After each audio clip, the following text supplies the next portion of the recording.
O nosso programa falando de um assunto muito importante, é o Dia da Consciência Negra. Segundo o estudo realizado pela Inteligência em Pesquisa e Consultoria Estratégica, sob comenda do Instituto de Referência Negra, Peregum, e também do Projeto de Sistema Educação por uma Transformação Antirracista, mais da metade dos brasileiros declarou já ter presenciado um ato de racismo. E 6 em cada 10 pessoas consideram, sem nenhuma ressalva, que o Brasil é um país racista. Mas, além da denúncia, o que fazer com o aspecto psicológico de quem sofre esse preconceito? Como lidar com a busca de referências e qual a importância de representatividade nos espaços? Para falar sobre esse assunto, nós vamos aqui agora conversar com a psicóloga Tainã Querino, por videochamada. Boa tarde, Tainã, que está aqui conosco. Primeiro, qual a maneira mais adequada de acolher uma pessoa que enfrenta uma situação de racismo? Mais uma vez, boa tarde.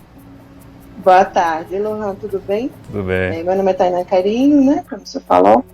Eu sou psicóloga clínica e sim, a maneira mais adequada, acredito que é primeiramente oferecer somente a escuta. Escutar, validar o que aquela pessoa está trazendo de sofrimento. E, infelizmente, essa é uma prática ainda incomum, em momentos de acolhimento de uma situação de racismo, porque é muito mais comum se ver pessoas que vão falar ali, tipo, isso não... Será que foi isso mesmo? Ele não quis dizer isso, não foi tanto isso. Então, esse primeiro momento, oferecer uma escuta e uma validação seria o mais importante, E observar aí os possíveis encaminhamentos dessa situação, se é passível de denúncia e tudo mais, ou se também do acolhimento, que eu diria que é o ponto mais importante depois de uma situação de violência como o do racismo. Isso é muito importante nesse momento. E olha, o preconceito muitas vezes está implícito também nas atitudes do dia a dia, não é isso?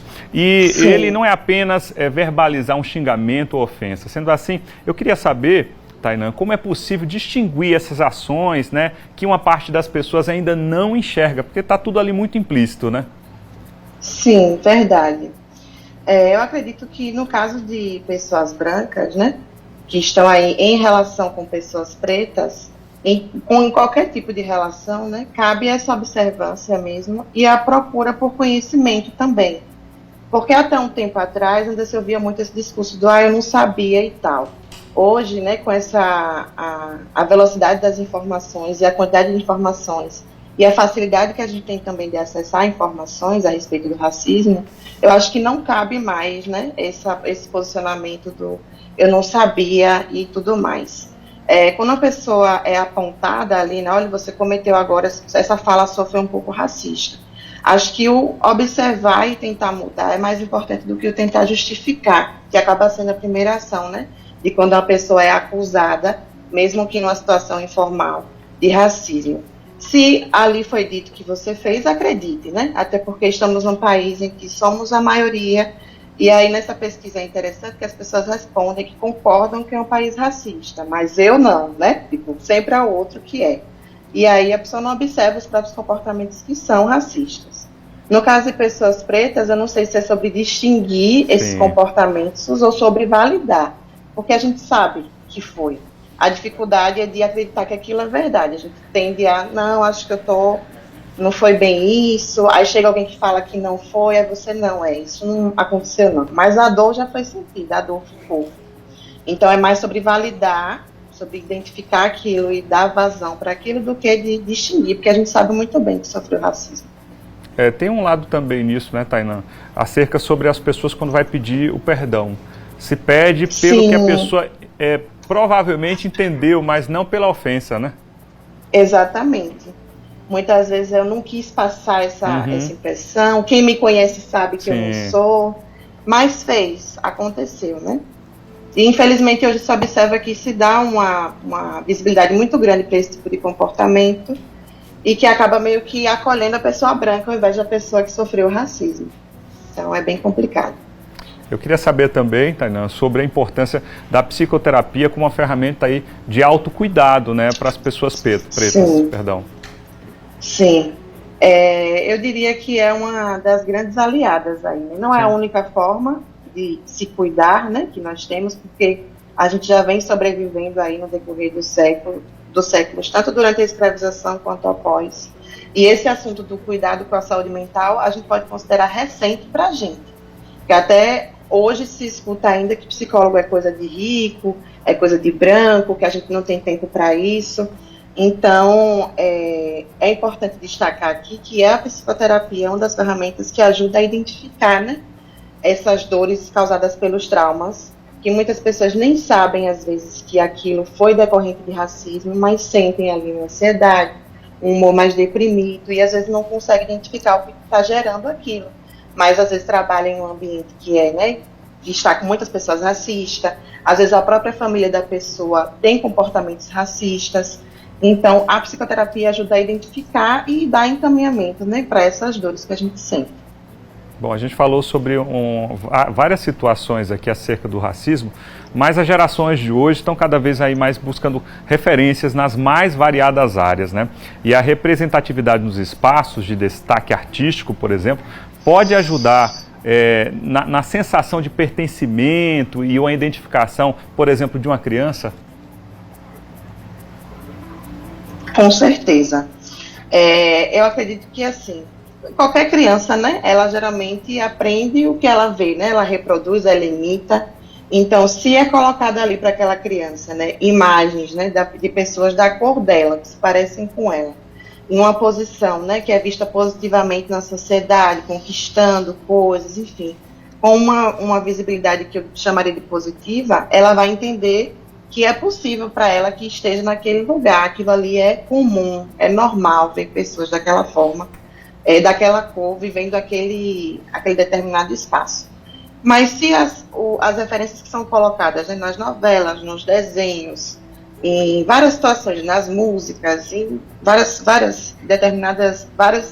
expressões artísticas, né, a pessoa preta em uma posição de subjugação, uma posição que é vista negativamente pela sociedade, ela também vai entender que aquilo ali talvez seja, né, o possível para ela. Então, o racismo ele é construído com uma arquitetura muito bem colocada, assim, e a mídia é uma dessas ramificações, digamos assim. Então, aquilo que a criança vê no dia a dia, e agora ainda mais, né, com os celulares e tudo mais, é aquilo que ela também vai construindo sobre si mesma. Por mais besta que pareça, né? Uma criança que tem uma bonequinha preta, fofinha, ela vai entender ali que ela pode, né? Também, ela tá ali associada àquela beleza, àquela fofura, aquela coisa mais frágil. E é isso. Essa posição que muitas vezes desvantagem, né, da pessoa preta na sociedade, em novelas, em filmes, em peças publicitárias, enfim, que isso tem modificado com o tempo, mas ainda esse desfavor a essas pessoas reforça todos os tipos de estereótipos, não é isso? Isso, reforça, infelizmente, e isso ainda é um dos grandes responsáveis, né, pela manutenção. Ainda vemos poucos médicos pretos na televisão, ainda vemos poucos artistas, né, sendo visto da maneira correta, né, da maneira proporcional ao talento que apresenta. São poucos nomes que temos aí. Ainda vemos poucos bailarinos, bailarinas pretas, ainda vemos poucos engenheiros nos filmes, ainda vemos uma minoria preta ocupando cargos, né, de poder, cargos importantes. Isso tudo a gente vê, ou se não vê, é porque não quer mesmo, porque não se mobiliza o suficiente, né, para observar e participar da mudança. E a criança também vê, né? Ela vê e processa aquela informação também. Que olha ali, eu vejo que nesse ambiente aqui, que é mais chique, é mais arrumado, não tem muitas pessoas parecidas comigo. Ela observa isso. E isso constrói ou destrói, né, a autoestima dela. Agora, falando em autoestima e falando de um ponto muito positivo, que nos últimos anos esse debate acerca do racismo também tem trazido uma relação de se aceitar como eu sou. E a gente pode dar um exemplo também dessa questão da aceitação, da transição capilar, né? Perdão, que é muito importante. Sim. Cada vez mais você vê mulheres pretas, homens pretos, trazendo aí as suas raízes com o seu cabelo, da forma, sua identidade. Isso é importante. Com certeza, né? Com certeza, isso é muito importante. Eu vivenciei isso, né? Todas as minhas amigas vivenciaram isso. Minha mãe vivenciou isso, todas nós, depois que tivemos acesso, né, à informação, que é daí a importância também, da informação, né, das pessoas, todas as pessoas acessarem informações sobre raça e racismo. A gente vê ali o cabelo é um dos principais signos, né, um dos principais símbolos da nossa identidade. E todas nós passamos por um sofrimento muito grande com alisamentos, processos que feriam, de fato, além de ferir a nossa autoestima, feriam o nosso couro cabeludo mesmo. Então, retomar isso e dizer, não, esse aqui é o meu cabelo, não tem como estar feio, porque ele foi feito para mim. Foi feito para eu usar, né? Então, como fica feio? E aí as pessoas foram se dando conta disso, vendo referências, né, de beleza, como atrizes famosas, né, pretas, tal, aparecendo ali com aquele cabelo, e você, nossa, né, fica bonito, né? Acho que eu posso talvez testar. E o cabelo, a gente está usando isso só como um exemplo, né, de uma expressão nossa que empodera, mas isso reflete em tantas outras coisas. E infelizmente a gente ainda vê hoje, né, pessoas que, vai arrumar esse cabelo, vai alisar esse cabelo, a gente ainda vê isso.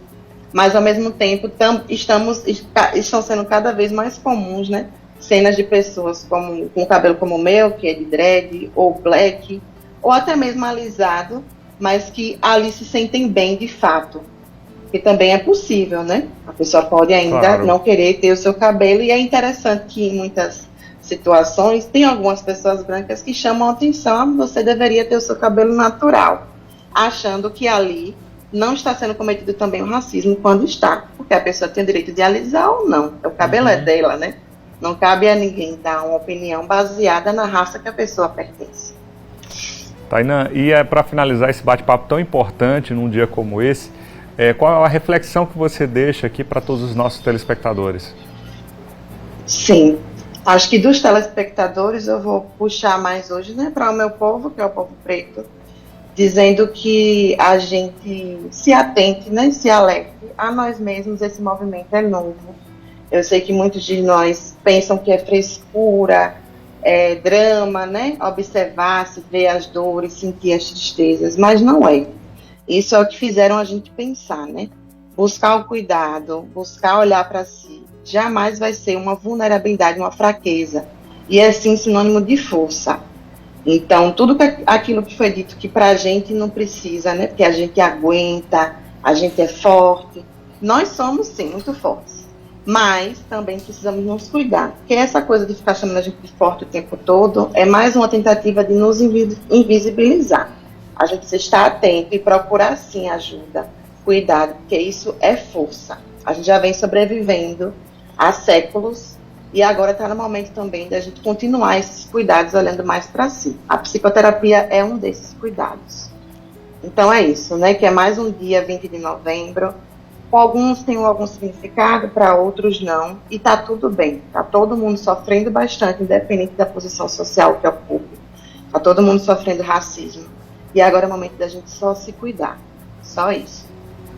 Agradeço aqui a sua participação, Tainan, parabenizar pelo excelente trabalho também e por várias coisas que a gente conversou aqui hoje que sirvam de exemplo, de reflexão para tantas pessoas que estão nos assistindo. Obrigado, tá? Por nada. Boa tarde. Boa tarde.